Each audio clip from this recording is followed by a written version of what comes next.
नमस्कार सुमित जी, बहुत-बहुत स्वागत है आपका। नमस्कार अंजू जी, धन्यवाद मुझे आपके चैनल पे आमंत्रित करने के लिए। सर ये बताइए कि महाराष्ट्र में क्या चल रहा है? अभी तो जो खबरें आ रही हैं, उनमें यही बात सामने आ रही है कि हर किसी को योगी आदित्यनाथ चाहिए। हर कोई चाहता है बीजेपी में कि उनकी कंस्टिट्यूएंसी में आकर वो रैली करे।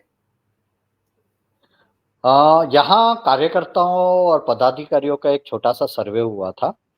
तो जो टॉप यानी स्टेट के बाहर के, राज्य के बाहर के जो टॉप कैंपेनिंग के लिए स्टार कैंपेनर्स के लिस्ट जो कार्यकर्ताओं ने डिमांड की है, उसमें मोदी जी है, अमित शाह जी है, योगी जी है, हेमंत बिस्वा शर्मा है, माधवी लता है और नुपुर शर्मा है। ये 6 नाम है। उसमें से 2 सेंट्रल मिनिस्टर्स यानी दिल्ली के 2 लोगों को निकाला तो Yogi ji is on top, then Himanta Biswa Sarma is second, Madhavi Latha ji is third and Nupur Sharma. तो योगी जी अगर हम बोले तो नेशनल लीडर, रीजनल लीडर्स में से Yogi ji is the most favourite right now and bulldozer Baba का बहुत डिमांड है इधर। और फिर आप ये देखिए ना कि जो उनका हरियाणा विधानसभा चुनाव में जो उन्होंने ये एक तरह से नारा दिया था कि बटोगे तो कटोगे, उस पर तो बाद में पीएम मोदी भी चले, मोहन भागवत की स्टेटमेंट भी आई और इसी तरह का स्टेटमेंट उनका महाराष्ट्र में आपको लगता है कि जादू कर सकता है बीजेपी के फेवर में? मैं एक भाजपा के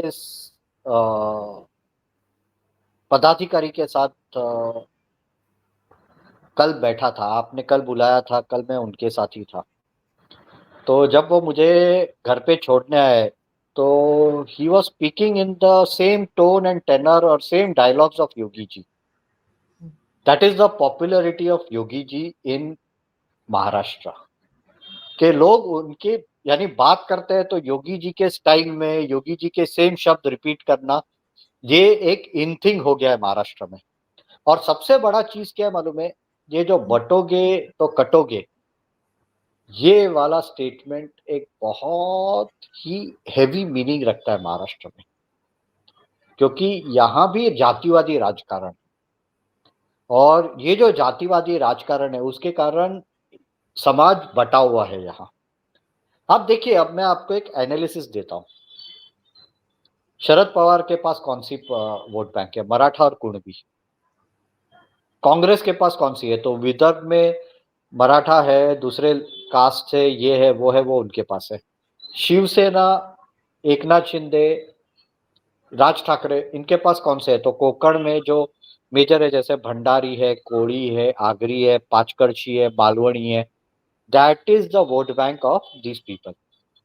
ओके, तो इसमें क्या हो गया है कि मुझे एक संघ के एक वरिष्ठ व्यक्ति ने बताया था कि जब भी हम समाज को जोड़ने का काम करेंगे तो वो लोग जाति को लाके समाज को तोड़ने का काम करेंगे। तो और अभी जिस तरह के मूवमेंट्स हुए हैं, जिस तरह का एजिटेशन हुआ है, आप मनोज जरांगे पाटिल का देख रहे हैं, वो तो तमाशा है। मैंने बोलना नहीं चाहिए उसके बारे में because it doesn't look good, लेकिन the thing is and it will be taken negatively, लेकिन मनोज जरांगे पाटिल क्या कर रहा है? वो तो समाज को तोड़ने का काम कर रहा है। वो समाज को एक जाति को दूसरी जाति के साथ लड़ा के, दोनों को एक दूसरे के साथ भिड़ा के वो खुद की खिचड़ी पका रहा है, खुद के कबाब पका रहा है, खुद की बिरयानी पका रहा है। आज उसके सपोर्ट में कौन सा समुदाय विशेष आया है? आप देखिए, मेरे पास कुछ फोटोग्राफ्स भी आए थे कि किसने पानी बांटा है, मिनरल वाटर पैकेज बॉटल, उसके अंदर नीचे खुद की शुभकामनाएं, खुद का नाम भी दे रहे हैं। और वो कौन से समाज से आ रहे हैं वो मुझे बताने की जरूरत नहीं, आप समझ जाए हैं, आपके दर्शक भी समझदार है। तो इस तरह से बंटने की काम चल रही है। और इसके बाद में क्या होगा? आप तो जानते हैं यहाँ क्या हुआ था 2.5 साल में। पालघर में साधु मारे गए थे। हिंदुओं के साथ क्या क्या हुआ था बोलने की जरूरत नहीं है। कंगना के साथ क्या हुआ था,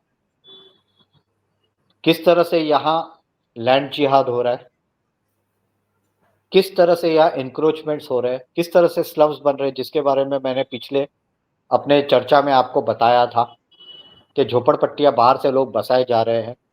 एक बार डेमोग्राफिक्स चेंज हो गई हिंदू बहुल नहीं रहा, फिर क्या होना है? तो ये सब प्रॉब्लम्स को देखते हुए बटोगे तो कटोगे is very relevant in Maharashtra at this junction. आज के समय में, आज की परिस्थिति में महाराष्ट्र में भी ये योगी जी का जो डायलॉग है या मैसेज है, जो भी बोले, वो महाराष्ट्र में बराबर उचित बैठ रहा है। और उसके लिए भी योगी जी के बारे में वो जो योगी जी बोले, वो इमीडिएटली सबके एंटीना ने रिसीव कर लिया। क्यों? क्योंकि उनको पता है ये प्रॉब्लम होने ही वाला है। और फिर आपको याद होगा कि अ, हरियाणा विधानसभा चुनाव से पहले भी तो लग रहा था ना कि वहां जातियों में लोग बटे हुए हैं।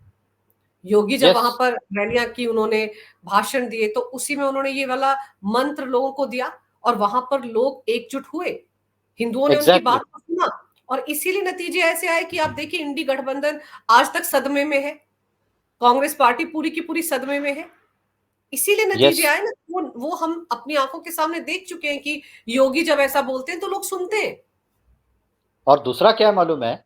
जैसे वहां anti Jat pro Hindu alliance बना ऑफ ऑल द कास्ट, हम्म। जो सभी समाज के वर्ग है जाट को छोड़ के, वो जैसे एकजुट हुए, वैसे यहाँ भी शायद मराठा को एक बार छोड़ दो, बाकी सब समाज के जो वर्ग है, जो समाज के हिस्से है, वो सब एकजुट होने के लिए भी ये नारा बहुत काम लगता है। तो अभी जैसे बॉम्बे में तो जगह जगह योगी आदित्यनाथ के पोस्टर लगे हुए हैं और वही नारा उस पर लिखा हुआ है। तो ये तो बड़ा तकलीफ दे रहा होगा खासतौर पर उद्धव ठाकरे को। उनके पिताजी, आप सोचिए, हिंदू हृदय सम्राट बाला साहब ठाकरे, वो भी तो यही सब बोला करते थे और उद्धव ने तो रास्ता ही बदल लिया। अब ठीक है, उद्धव ने तो अपने पिताजी की कौन सी बात सुनी है? उसके घर से 10 मिनट वॉकिंग डिस्टेंस, चलते हुए 10 मिनट पे बांग्लादेशियों का सब, बांग्लादेशी जहां भरे भरे पड़े हुए हैं। इतना बड़ा स्लम है, अंदर कितने बांग्लादेशी है उसका हिसाब नहीं है। वो उसके घर से 10 मिनट पे है। क्या बात करें? लेकिन उद्धव ठाकरे जो है, अब तो उनका वोट बैंक भी वही है ना। आप देखिए, जब वक्फ बोर्ड वाला बिल आया था, संशोधन बिल आया था, तो उद्धव ठाकरे की पार्टी के सांसदों ने वॉकआउट कर दिया था। तो फिर कैसे मुस्लिम समुदाय के लोग मातोश्री के सामने इकट्ठा हो गए थे कि आपको तो हमने वोट यस। देकर जिताया लोकसभा चुनाव में और आपने हमारी बात ही नहीं की। हाँ, तो सी ये एक मुस्लिम समाज का बहुत अच्छा गुण है कि उन लोग जब सपोर्ट करते हैं तो उन लोग दिल खोल के सपोर्ट करते हैं, और बाद में उन लोग फोर्स करते हैं कि उनका एजेंडा फुलफिल किया जाए। अब उद्धव ठाकरे दो नाव में बैठने गए कि भाई हिंदुत्व भी दिखाना है तो वॉकआउट कर डालो। हाँ, तो मैंने वोट उसके सपोर्ट में नहीं दिया, अपोज में भी नहीं दिया करके वो दोनों हाथ में दो नाव पे सवार होने की कोशिश की।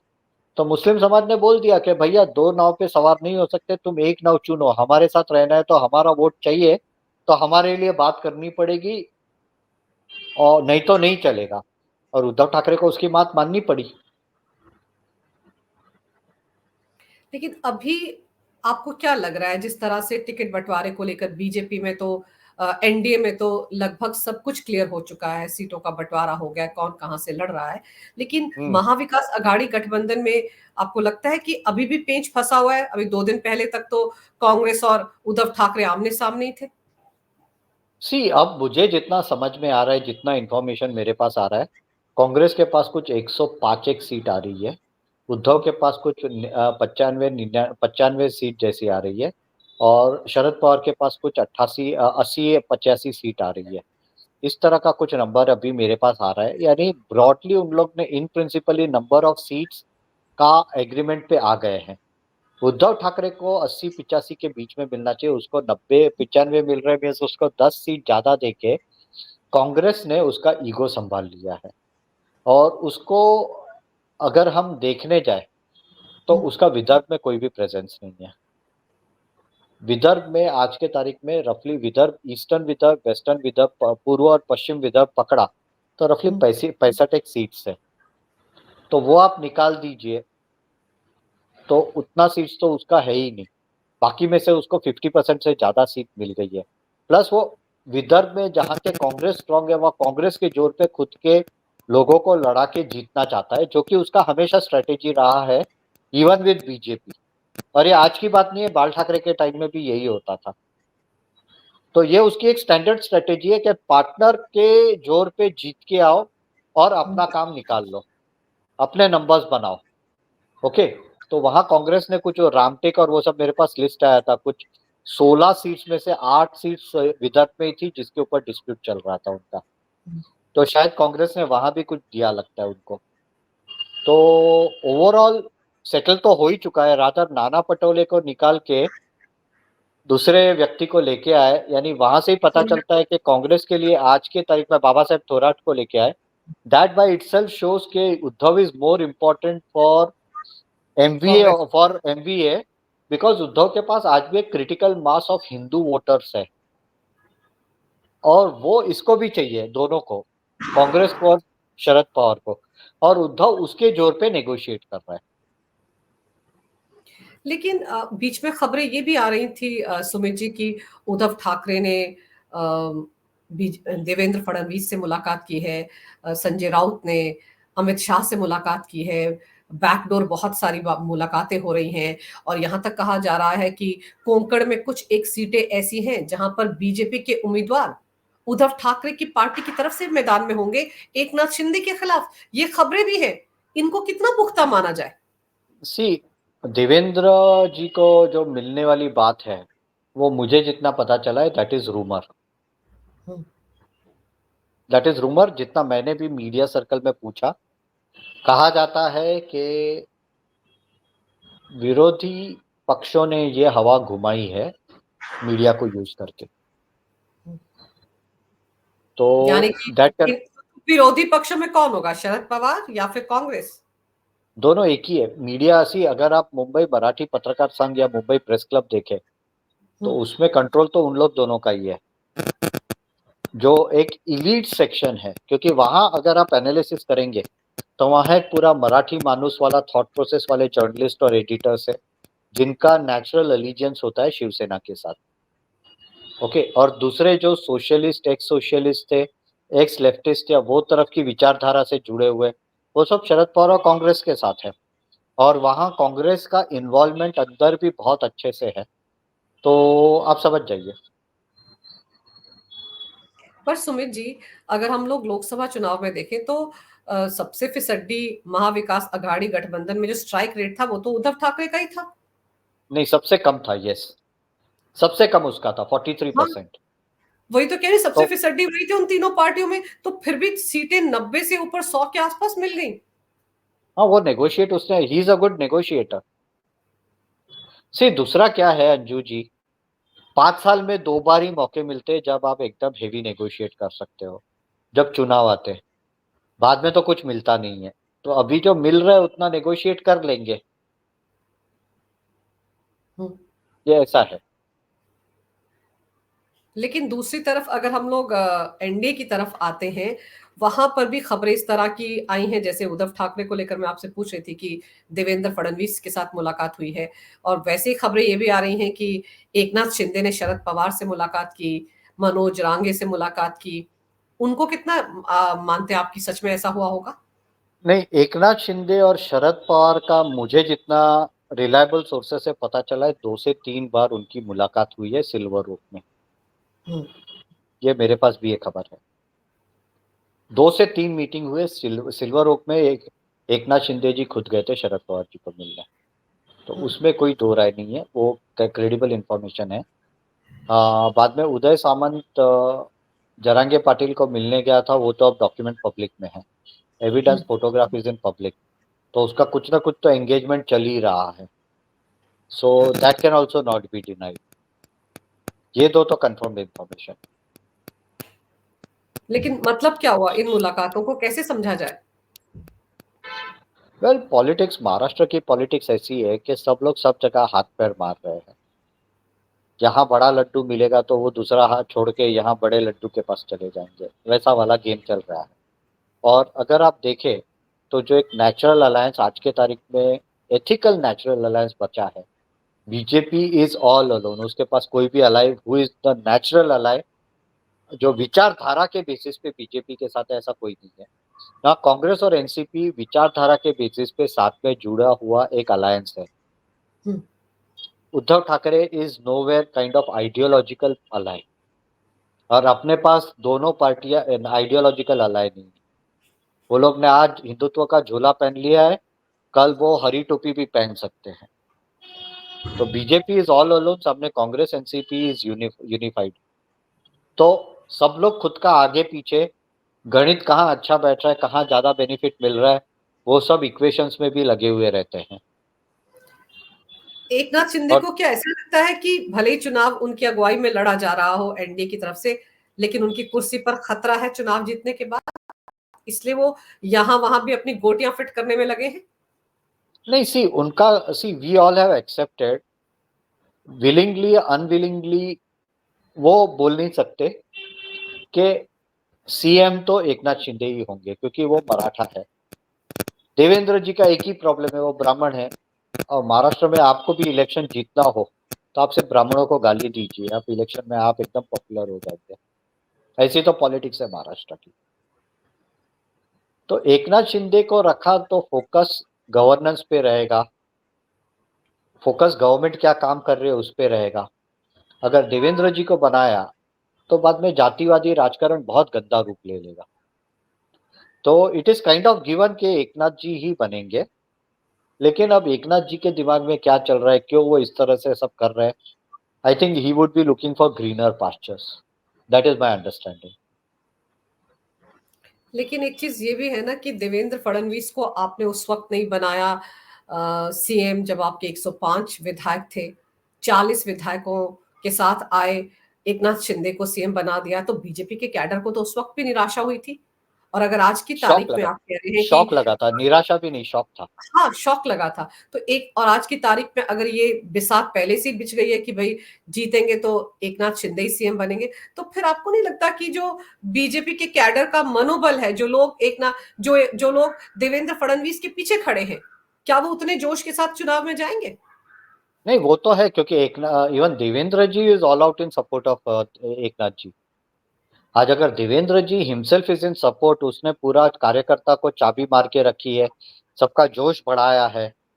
हाँ, कौन सा रीजन है? सी आज के तारीख में भाजपा के कार्यकर्ता को एक चीज समझ में आ गया है, बटोगे तो कटोगे। सत्ता में रहा तो ही हिंदू समाज का भला होगा, देश का भला होगा, महाराष्ट्र का भला होगा। नहीं तो फिर इकोनॉमिक डेवलपमेंट पे प्रॉब्लम आ जाएंगे, उद्योगपतियों के घर के बाहर बॉम्ब रखे जाएंगे, लोगों से 100-100 करोड़, इंडस्ट्री से 100-100 करोड़ की फिरौती मांगी जाएगी। बिहार में कभी 100 करोड़ की फिरौती नहीं मांगी गई होगी। तो ये सब चालू हो जाएगा, इंडस्ट्री जाने लगेगी। मैं रफली 3 साल हो गए, एक इंडस्ट्री एसोसिएशन में मेरी कुछ लोगों से मीटिंग थी, और दिल्ली से एक बहुत बड़े इंडस्ट्रियलिस्ट भी वहाँ आए थे।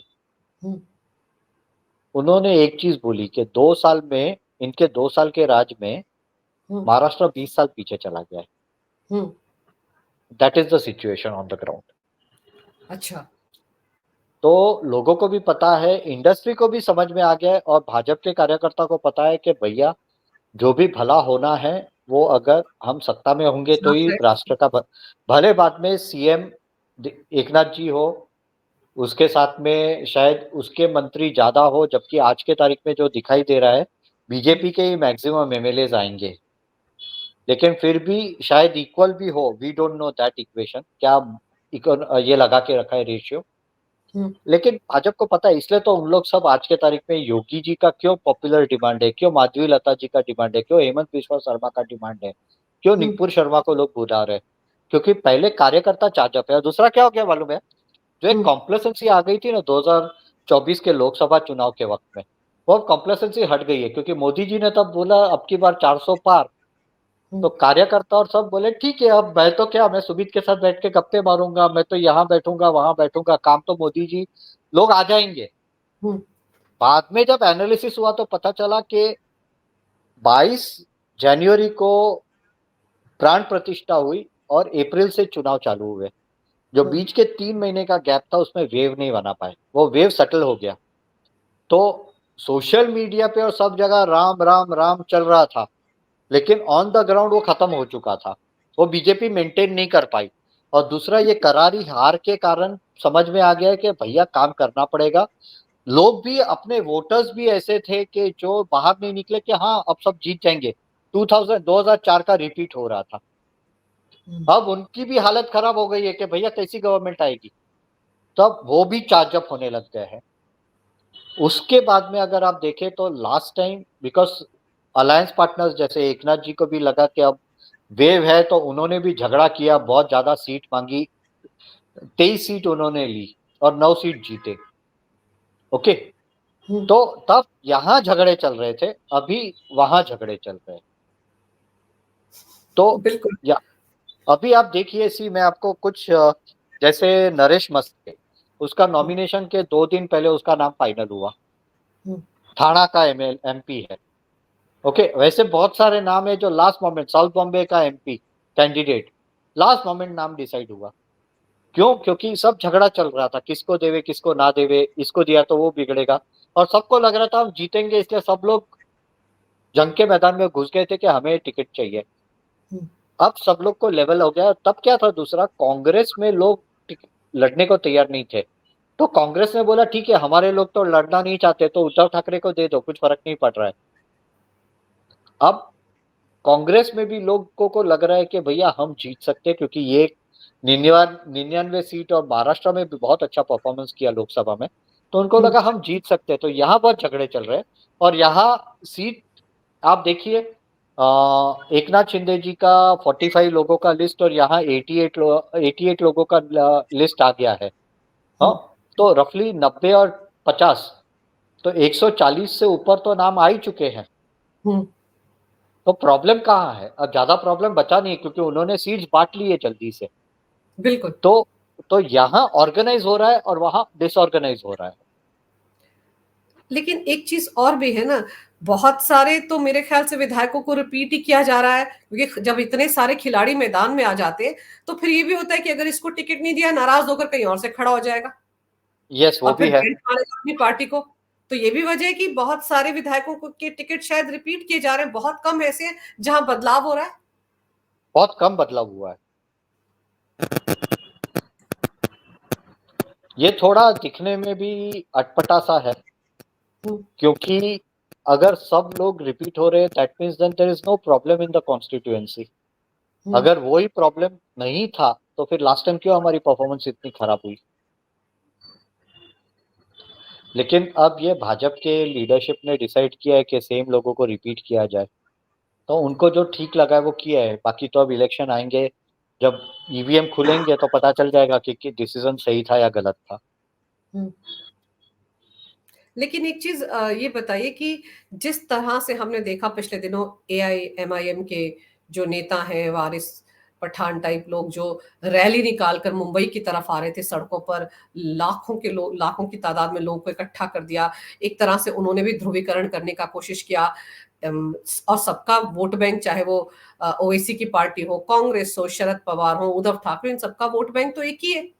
तो उस वोट यस। बैंक, वो वोट बैंक हमेशा इंटैक्ट रहता है, एक मुश्त एक ही जगह वोट करता है। तो कम से कम योगी आदित्यनाथ के वहां आने से और ये नारा देने से कि बटोगे तो कटोगे, कम से कम ध्रुवीकरण हिंदू वोटों का भी तो होगा, लोगों को समझ में तो आएगा और आ ही रहा होगा। एक्चुअली क्या है मालूम है अंजू जी, जब भी पोलराइजेशन होता है ना, काउंटर पोलराइजेशन होना ही है। Every action has a equal and opposite reaction. ये न्यूटन का थर्ड लॉ ऑफ मोशन। तो जहां पोलराइजेशन होता है, काउंटर पोलराइजेशन होना ही है। लेकिन और एक डेवलपमेंट है, एआईएम के बॉम्बे के प्रेसिडेंट ने रिजाइन कर दिया है। उसको कांग्रेस के अगेंस्ट में भाईकला से लड़ना था, उसको वहां टिकट नहीं मिला है।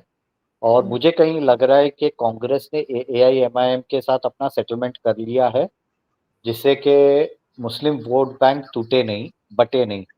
और यूनिफाइड रहेगी तो कांग्रेस को उसका बेनिफिट डेफिनेटली मिलेगा, एमपीए को उसका बेनिफिट डेफिनेटली मिलेगा। क्योंकि अगर आप बहुत सारे, आप कुछ नहीं तो बॉम्बे एमएमआर रीजन में रफली 1 डजन से ज्यादा सीट है जहां Muslims can decide the winning candidate.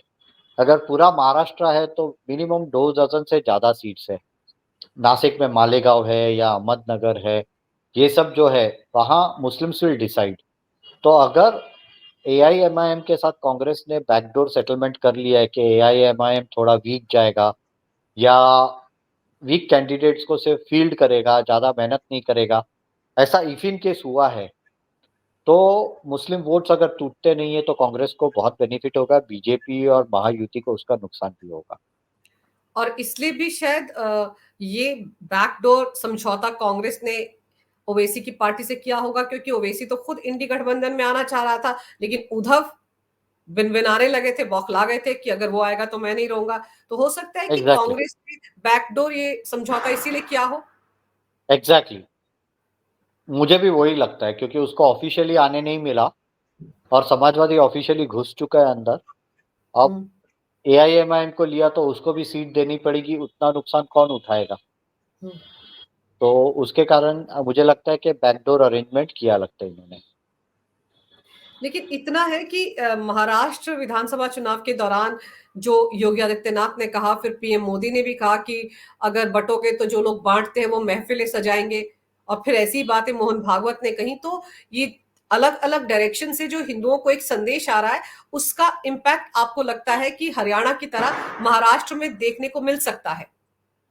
Well अभी हमने एक्सपेक्ट करना चाहिए कि ये शायद हो सकता है, और ये हो तो अच्छा है, क्योंकि महाराष्ट्र में जो जातिवादी राजकारण है और जो कुछ जातियों की आपस में एक्सट्रीम द्वेष है, हम्म।